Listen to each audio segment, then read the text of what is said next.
Hello again YouTube, Jake here, and welcome back to Reading Too Much Into Things. Today, we're going to do something I should have done once I started my review series. Today, we are going to go over an abridged history of Kamen Rider. Mind you, this will not be a detailed look at every series and the important episodes in them, though I am not against doing that as a side project.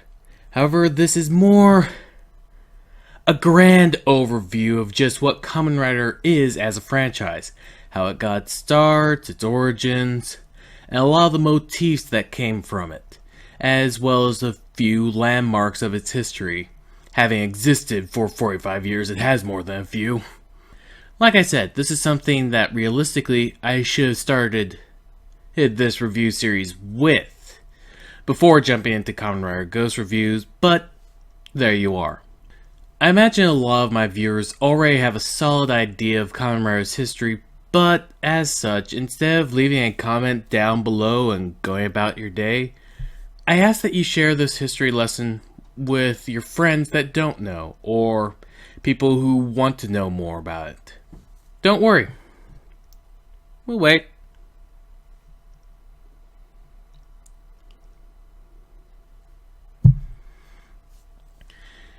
Now, to talk about Kamen Rider and its 45 years of history, at the time of this video at least, we need to go back even further than that, to a manga called Skullman and its creator, Shotaro Ishinomori.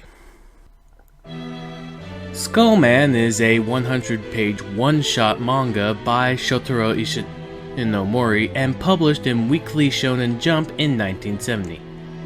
It told the story of a man whose parents were murdered when he was a child, seeking violent revenge against the ones responsible, who also seemed to have control over much of society, willing to let as many uninvolved innocents die if it meant getting his revenge.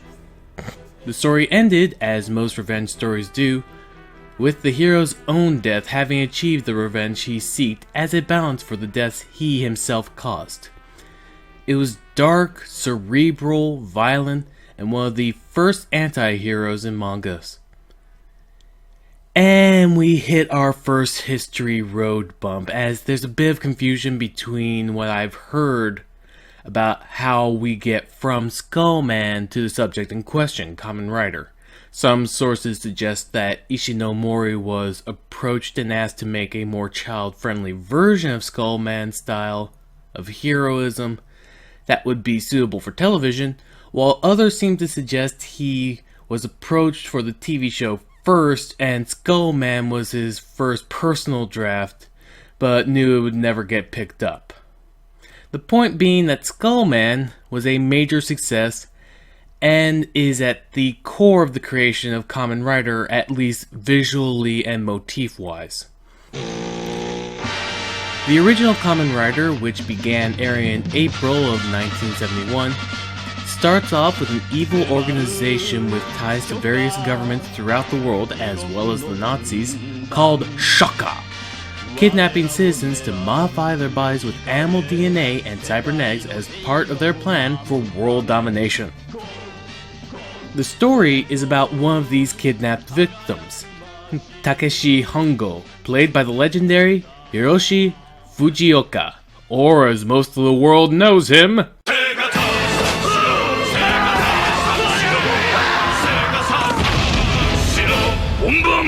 After his body was modified by Shocker with cybernetics and a grasshopper's DNA, in hopes of making him the commander of their army, he's able to escape before Shocker's able to brainwash him. Thus, Shocker created their worst possible enemy, the Kamen Rider. However, while it was a success at the start, tragedy struck behind the scenes when Fujioka, who did his own stunts for the show, shattered both his legs when thrown from his motorcycle during a filming of a stunt for the 10th episode. And so, a new lead, Hayato Ichimonji, played by Takashi Sasaki, was gradually introduced, made into a new Kamen Rider, rescued by the original, and became the new star by episode 14 of the series, giving Fujioka time to recover with the character's story that he went off to put an end to the branches of Shocker all over the world. And so, from episodes 14 to 53 of the original series, which ran for over 90 episodes, we followed this first secondary writer, Kamen Rider Nigo, with Fujioka's Kamen Rider Ichigo returning to the series at episode 54 after Fujioka had recovered enough, allowing the two heroes to team up for the rest of the series. And that's Nigo and Ichigo as in 2 and 1. They didn't call the original Kamen Rider Strawberry. From there, the Kamen Rider series would have a continuous run with 4 other series. V3, important for having the first in-series rider death of an additional rider, Rider-Man, though his death was later retconned by the manga Kamen Rider Spirits. X, now famous for his fight with Starfish Hitler. The hyper-violent for a kids show Amazon. Ending the run with Kamen Rider Stronger, which most fans label as the start of the female rider curse due to the death of sidekick Denba Ningen Tackle, who, despite her fighting alongside Kamen Rider Stronger, never received the title of Kamen Rider even after her death. A topic for another time. Ending in January of 1976. While V3 and X were similar enough to the original series, and popular among the mainstream, Amazon's violent cutting up and biting apart of his enemies got that series cut short, and Stronger, while popular now, never really hit the mainstream as well as its other counterparts, leading to a 4-year hiatus until 1979 with Kamen Rider. Let me explain. When Ishinomori decided to bring Kamen Rider back due to fan demands for more, he felt that things had gotten too complex and different with Amazon and Stronger, and wanted to set up a kind of restart to it all with a new series that went back to the basic, essential themes of the original, hence calling the revived series Kamen Rider again, though fans tend to call it either the new Kamen Rider, Sky Rider, named of the hero, or Kamen Rider Shin. It was then followed in the same style of the previous 5 series with Kamen Rider Super 1, wherein, in a strange show of internationalism, the hero underwent cybernetic surgery to survive in space in the United States. The series ending in October of 1981.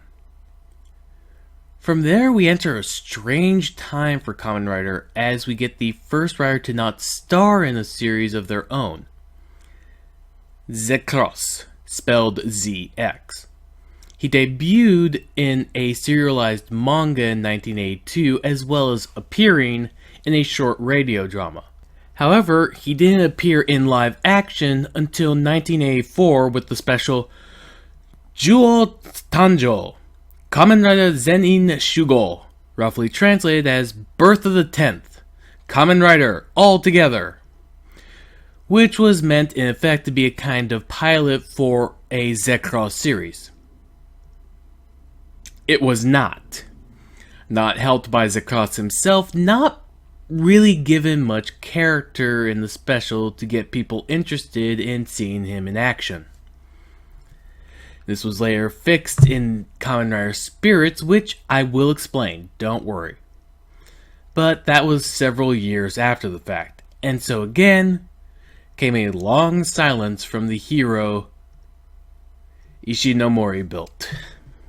That is, until October 1987, with the release of what is argued as the best Showa-era Rider series, Kamen Rider with a fresh start in place, making no reference to the other 10 writers, dramatic storyline, and tragic twist of the relationship between hero and nemesis, it was a smash hit. Enough so that everyone was happy to see it get the direct sequel, Kamen Rider Black RX, which began airing at the tail end of the Showa era, episode 11 delayed in respect of the Emperor's death, thus being the first Kamen Rider show to air during the Heisei era, which admittedly causes some category confusion for trivia buffs. Visually, American fans around my age should recognize good old Black here.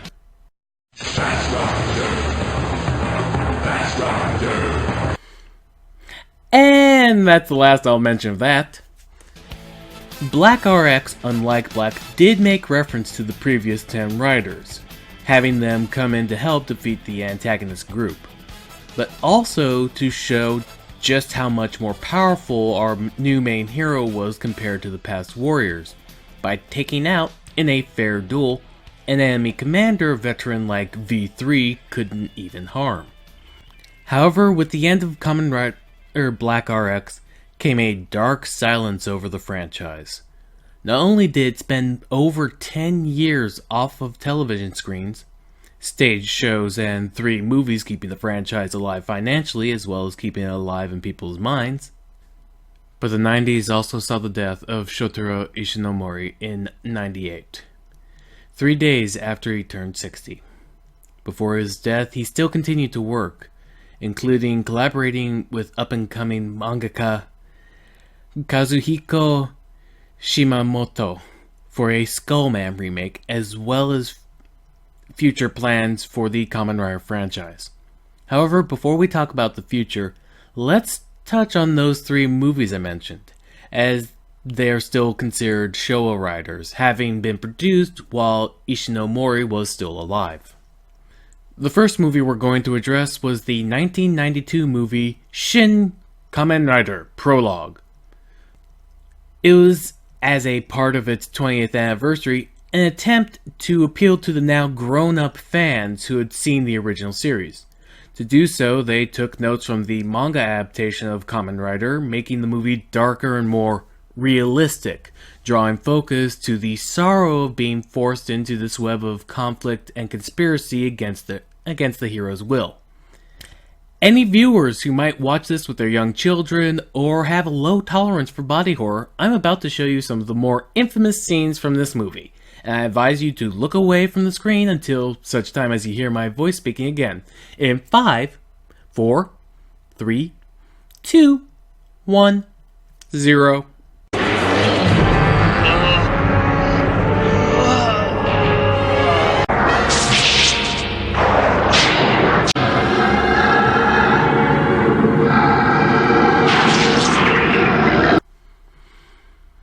Yeah, it did not go over well. Both because of the body horror and hyperviolence, but also because of how sharply it seemed to steer away from what those fans, as children, had associated with Kamen Rider, so the push for their follow-up came to naught. The other 2 movies, Kamen Rider Z-O in '93 and J in '94, were not attempts to make new series and were closer to traditional Kamen Rider. However, the only thing of note of J is he's the first Kamen Rider to have the Ultraman-like ability to grow giant, and the most notable thing about Z-O is the running gag of how unnoteworthy he was. No real diss on Z-O, there's just not much about him that stands out. Not helped by J having a similar visual theming, but also having the power to grow giant. So yeah, the 90s were not kind to Kamen Rider. However, in January 2000, 2 years after Ishinomori's death, came a new light, a revival of the series gone from TV for over 10 years. The first Kamen Rider series to be entirely produced in the Heisei period for television, and the first official Heisei Rider, Kamen Rider Kuga! To touch on something I didn't bring up in the Showa era section, a common thread throughout the stories from Ichigo to Black, even in Shin, Z-O, and J, is that the heroes are all modified to be superhuman, either against their will by the enemy group or by choice. But either way, what made them able to fight was surgery, usually cybernetic, making them beyond human, often the power coming from the scientists captured by the evil organization of the series. I bring this up now because that's one of the major shifts in theming that the Heisei writers have compared to the Showa writers. Instead of a surgery changing them into cyborgs who can swap between a human form and their true form, the Heisei writers' powers, at least for the main writers, tended to have their origins in the enemy group of the series. Either it's a stolen object made by the enemy group, or draws power from the same source of power that the enemies use, or made specifically to counter that enemy. And yes, of course, there are examples throughout that go against that theme, but I'm speaking as a general expected theme throughout the Heisei era. For example, Kuga specifically is the story of a local everybody's cool guy, Yusuke Godai, as he gets pulled into an ancient war with a rival race of prehistoric man, equipping a stone belt that, by the end, is revealed to have its origins with the enemy tribe, the Gorongi. If you had to ask me, this move was a try to make a thematic link to the style of Black and Black RX's story, having a tragic or shocking link to the enemies he's fighting, as opposed to just trying to rebel against them. I mostly think this because there's another common occurrence in Heisei writers, namely the main writer having multiple forms. Yeah, forgot to mention that back in RX, one of the few things RX had over traditional Black was changing into different combat forms, called Robo Rider and Bio Rider, specializing in different fighting styles for different occasions. And that is Kuga's ability. He too, having several different forms meant for different situations, ending with his unlocking an ultimate form near the end of the series. Kamen Rider Kuga was followed with Agito in 2001, and 3 more changes to Kamen Rider theming were made. First, it was set in a completely new continuity unrelated to the previous series. There's a lot of confusing callbacks and references to Kuga might have happening in the Agito world, but it's clearly a new story with new heroes and villains, a new source of power, it's completely separated. Another change is that the ending credits were completely done away with, instead favoring having an ending battle theme or character theme during the fights, Hibiki notwithstanding. Thirdly, for the first time since V3, we had additional riders show up along with our main rider, all of them having their own stories and struggles.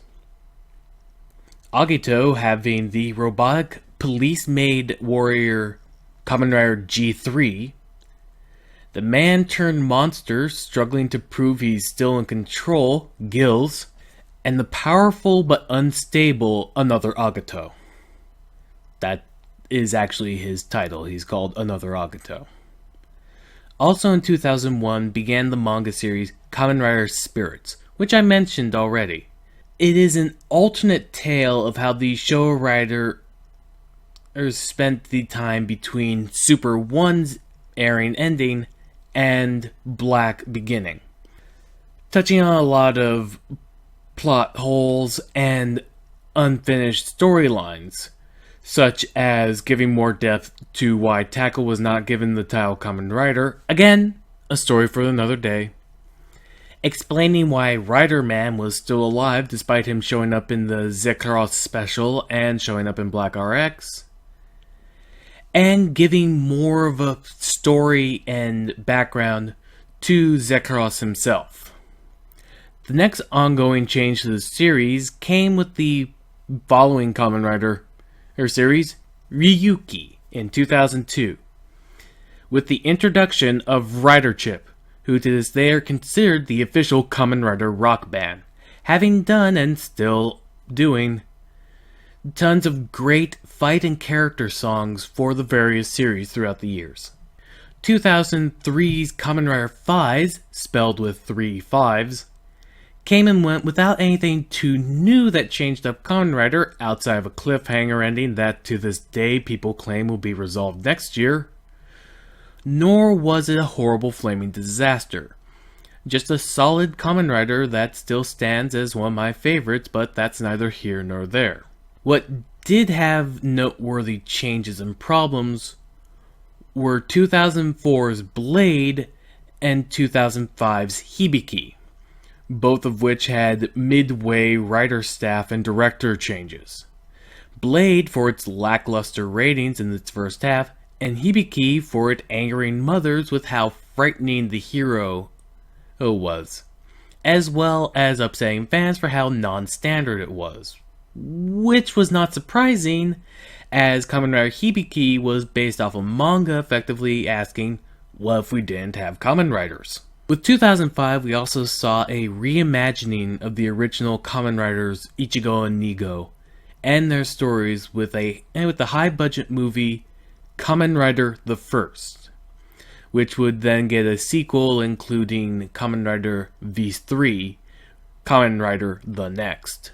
2006's TV Kamen Rider, Kabuto, saw the hints of tying in the yearly movies that each series got, which I tend to treat as what-if stories or alternate universe tales at best, with the main story by having the end of their movie lead into the events that caused the setting for their series, which would pay off with 2007's Kamen Rider Den-O, which had the idea to build up in story the lead up to the movie's release in theaters, and make the events in the movie an important plot point for the show itself.